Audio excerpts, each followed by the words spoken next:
History loves a tragic heroine.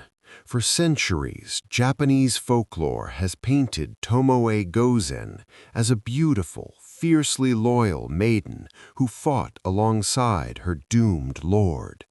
But when female soldiers enter the historical record, they often trigger a profound cognitive dissonance.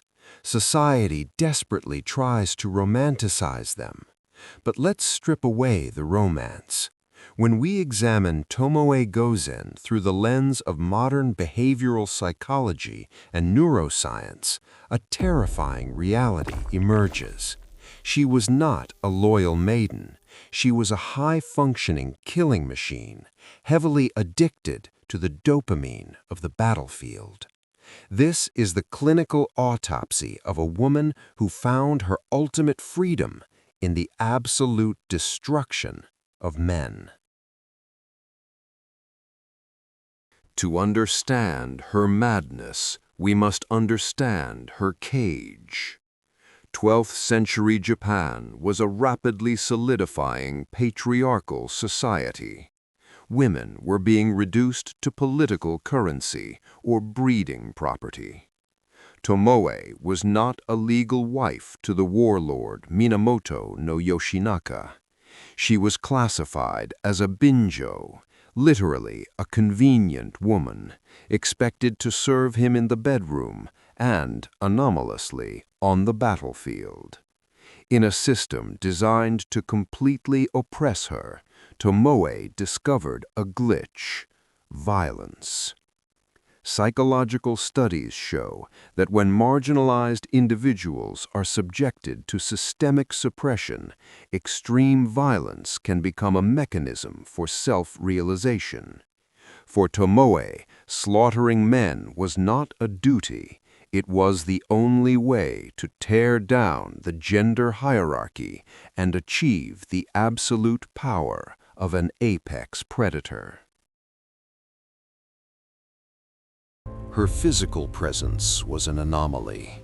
She wore massive iron and leather armor weighing nearly 30 kilograms, drawing a heavy bow and swinging a massive polearm. The historical texts describe her tearing through enemy lines with horrifying cruelty, recording her violence in detail because she was a terrifying symbol of chaos that threatened the male identity. But how did she process this slaughter? Modern neuroscience reveals that the brain processes extreme aggression the same way it processes sex, food, or drugs. It engages the reward pathway, flooding the brain with dopamine. In combat, this triggers appetitive aggression, a state where the act of killing itself becomes intensely pleasurable and rewarding, regardless of gender. Tomoe wasn't just surviving the war, she was experiencing a constant, euphoric combat trance, completely devoid of fear. This addiction created a dark codependency with her master, Yoshinaka. He was an isolated, paranoid warlord. She was his absolute psychological shield. But at the Battle of Awazu in 1184, this twisted bond was severed.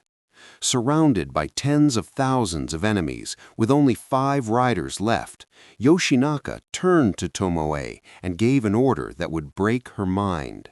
He told her to flee. Why? Because, he said, it would be a shame for his legacy to die alongside a woman. Historians call this mercy. Psychologists call it complete psychological execution.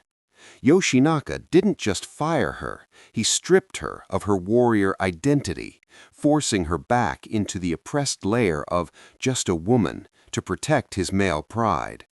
Research on violent radical groups shows that exile from the collective is often feared far more than death. For Tomoe, this was an agonizing disposal of a combat part. Enraged and stripped of her reason to exist, Tomoe unleashed her final horrifying protest. She refused to just run. Instead, she charged directly into the enemy lines, singling out their strongest commander. She rode up beside him, dragged him from his horse, pinned his head under her arm, and literally twisted his head off with her bare hands. This required an insane surge of adrenaline, but more importantly, it was a message. By executing a man in the most brutally inefficient and intimate way possible, she carved a curse into her master's eyes. I am not a fragile woman to be protected. I am the monster you created. Tomoe threw off her armor and vanished into the fog. Whether she became a captive wife forced to breed for the victors, or a nun chanting in a dark temple, her true tragedy began after the war. Stripped of her combat trance and the power of life and death, she was left with a terrifying withdrawal. Like modern veterans suffering from severe combat addiction, the sudden loss of dopamine and absolute control likely left her in a crushing void of PTSD, depression, and isolation. Tomoe Gozen didn't die in glory.